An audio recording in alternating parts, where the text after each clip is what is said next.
Keeping you on the edge of your seat, leaving you in suspense. Welcome to Edge and Spence.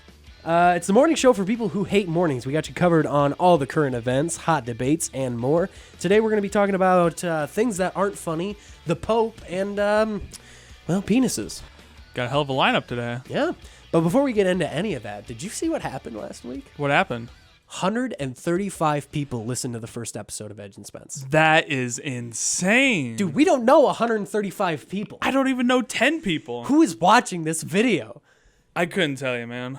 But you know what that means, though, right? What? This video is going to have like 20 views. Oh, yeah. All right, let's get into it. Well, I saw an article over the weekend published by the New York Times, and it caught my eye just because of the headline.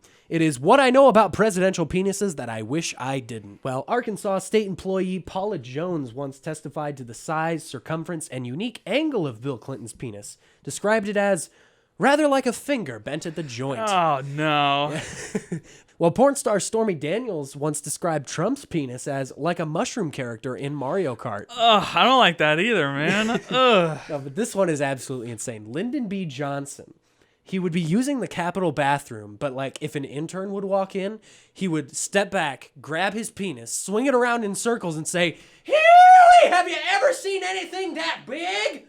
That is just awful. What do you mean? That is hysterical. That is an abuse of power. If the homeless person standing outside the 7-Eleven did this, he would be sent straight to prison. Dude, what do you think is going to happen when a female president comes in? Like what kind of outlandish shit is just going to take over all this penis talk? Maybe we'll finally get some peace and quiet. Oh, that's hot. That's hot. Edge and Spence. Okay, Spence, have you seen anything about hurricane season coming? I actually haven't. Really? Well, Hurricane DeLorean is set to hit the U.S. coast sometime this week. I'm going to stop you right there. Did you say Hurricane DeLorean? That doesn't sound right. Well, yeah, it does have a real name, but honestly, it's kind of dumb.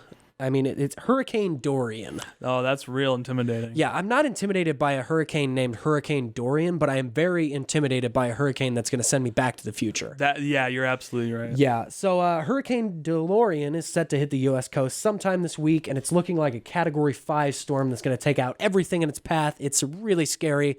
Where do you think the best place to be in a hurricane of this size is? Anywhere else but there. Yeah, well, you're wrong. It's Disney World. Check this out. I have written it out over at Walt Disney World and the resorts in the past. Why? Because honestly, it is the safest place to be in Central Florida if there's a hurricane. They have their own power plant, they have their own water treatment facility, they have their own emergency response team and system there. It's where I send my mother. I'm sending my mother to the boardwalk to ride this out.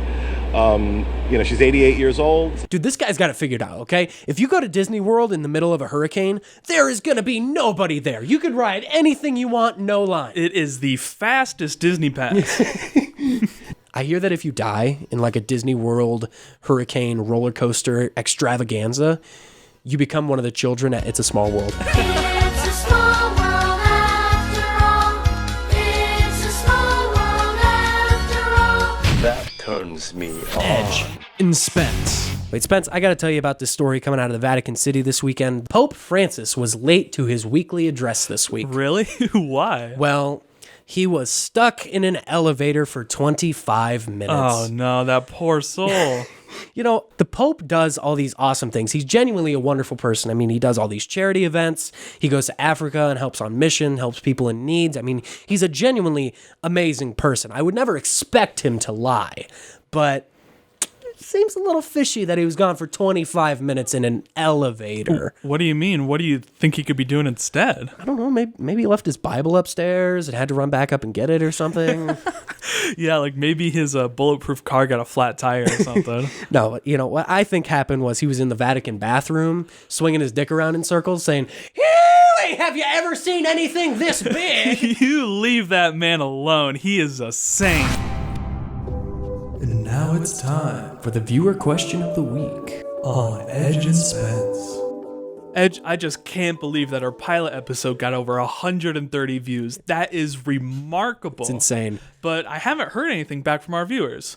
I want to get to know our audience a little better. So we're going to kick this off with a question. Do you have any weird superstitions, Edge? Ooh, that's a good question. I actually do. If you remember, I totaled my car last December, like the day before my birthday, and I was listening to "Wish I Knew You" by the Revivalists, and now anytime that song comes on the radio, I become the most cautious driver on the road. Like I have 10 and 2 on the wheel. I'm going the speed limit exactly, and I'm looking around because I'm very nervous when that song turns on the radio. Yeah, that's terrifying. Yeah, dude. it's not good. Actually, I have a story as well. When I was 4 years old, I was helping my mother cook supper. She asked me to get the green beans out from under the cupboard. But when I was handing her the huge can of beans, I accidentally dropped it onto my foot. Oh. It tore off my entire big toenail and chopped off the tip of my big toe with it. Jesus, is your toe okay? Like is it still like, do you still have like half a big toe? No, it's fine now, but I will never eat green beans anymore. Really? Yeah. I did not know that about you. That is so weird. If we're talking about childhood trauma, I actually have one more. So it's the summer of 2008, and a big storm comes into town, and my mother almost dies.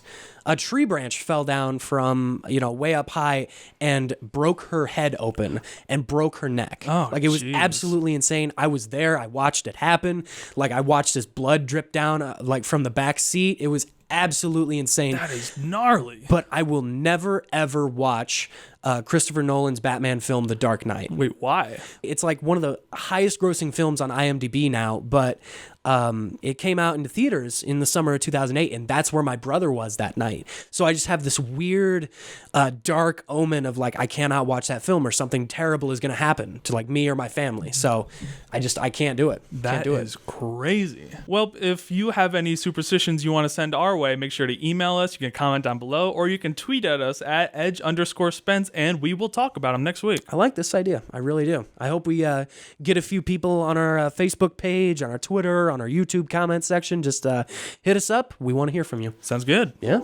And that was the viewer question of the week on Edge and Spence. Hey, Ed, you know what I hate? What do you hate, Spence? Car commercials. They're so annoying. They're so repetitive. It's all the same one over and over again.